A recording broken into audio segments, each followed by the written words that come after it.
Subject of the speaker has said that you've had a history of inaccurate statements. There has been quite a bit of controversy over this newsletter that went out under your name.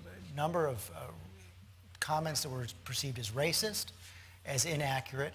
You've said that even though they were written under your name, that you didn't necessarily know they were written, you don't necessarily stand by them. Can you really take the time now and explain to everybody what happened there, how it was possible that those kind of comments went out under your name without you knowing about it? It's been explained many times, and there were things written 20 years ago approximately that I did not write. So concentrating on something that was written 20 years ago that I didn't write, is diverting the attention from most of the important issues. But the inference is obvious that, and you even bring up the word racial overtones. More importantly, you ought to ask me what my relationship is for racial relationships.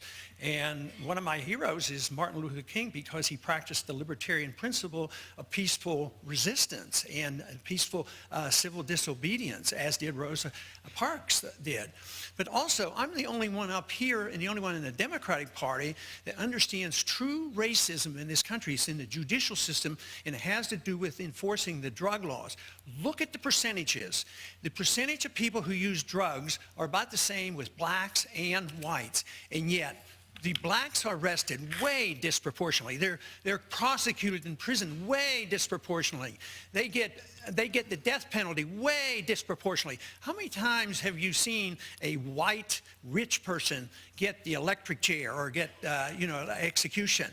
But poor minorities have an injustice, and they have an injustice in war as well, because the minorities suffer more. Even with a draft, they suffer definitely more, and without a draft, they're suffering disproportionately.